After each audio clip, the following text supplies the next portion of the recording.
நேரம் தவறி தவறி சாப்பிட்றது. பசிச்சா கூட இந்த வேலையை முடிச்சுட்டு அப்புறம் சாப்பிட்டுக்கலாம் அப்படின்னு சொல்லிட்டு நேரத்தை தள்ளி தள்ளி சாப்பிட்றவங்களுக்கு நீங்கள் வேணால் தள்ளி சாப்பிடுவீங்க. ஆனால் அந்த ஆசிட் ரெடியாக இருக்கும் அந்த டைமில், பசி டைமில். அப்போ நீங்கள் சாப்பிடாம போனீங்கன்னா அந்த ஆசிட் வந்து எப்படி நம்ம ஸ்கின்ல பட்டா அரிக்குதோ அந்த மாதிரி உள்ளுக்குள்ளேயே வந்து நம்மளோட இன்டெஸ்டைன்ஸை அரிக்க ஆரம்பிச்சிடும்.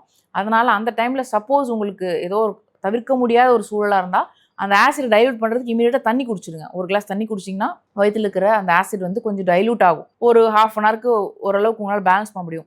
பட் இதே ரெகுலர் ரொட்டீனில் நீங்கள் ஃபாலோ பண்ணிகிட்டே இருந்தீங்கன்னா டெஃபினட்டாக வந்து அல்சர் வரும். அடுத்தது பொறாமத்தனம் அதிகமாக இருந்தாலும் அல்சர் வரும். அதிகமாக கத்தி கோவப்பட்டாலும் அல்சர் வரும்னு சொல்லி சைக்காலஜிக்கலாகவே வந்து இந்த அல்சரை வந்து சித்த மருத்துவத்தில் மென்ஷன் பண்ணியிருக்காங்க. அவனை பார்த்தாலே வயிற்றுச்சலாக இருக்குப்பா அப்படின்னா அதுலேயும் அல்சர் வரும். அதனால் நம்மளுடைய சைக்காலஜிக்கல் மென்டல் பிஹேவியரும் வந்து பார்த்திங்கன்னா அல்சரை காஸ் பண்ணுது. அப்படிங்கிறனால மெடிடேஷன் பண்ணுறது, கோவத்தை குறைக்கிறது, அதிகமாக கத்தி பேசாமல் சாந்தமாக பேசுறது, ஸோ இந்த மாதிரியான விஷயத்த நீங்கள் பொறுமையாக மெடிடேஷன் பிராணாயாமால ப்ராக்டிஸ் பண்ணும்போது உங்களோட அல்சரை தவிர்க்க முடியும்.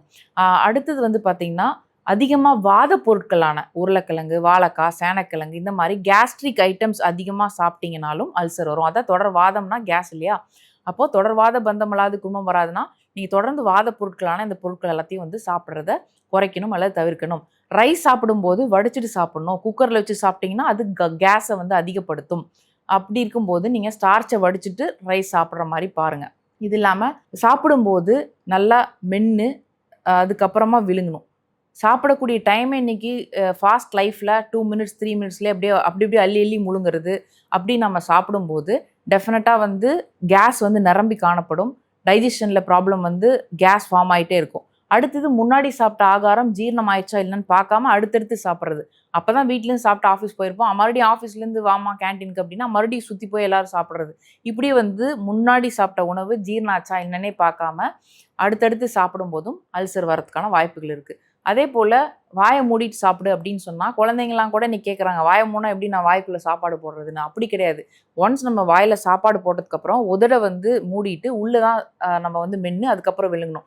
பேசிக்கிட்டே சாப்பிட்றது, வாயை திறந்துட்டு இப்படி மாதிரி சாப்பிடும்போது காற்றும் சேர்த்து நம்ம வயிற்றுக்குள்ளே போய் அல்சர் ஃபார்ம் ஆகிறதுக்கும் நிறைய வாய்ப்புகள் இருக்குது. இது இல்லாமல் நைட்டு வந்து சரியாக தூங்காமல் 2 மணி நேரம் தூங்குறது, 4 மணி நேரம் தூங்குறது, இந்த மாதிரி ஒரு நாளைக்கு நம்ம 8 மணி நேரமாக தூங்காமல் தூக்கம் ரொம்ப குறைவாக இருக்கிறவங்களுக்கும் காற்று அதிகமாக ஃபார்ம் ஆகி அல்சர் வரதுக்கான வாய்ப்புகள் இருக்குது.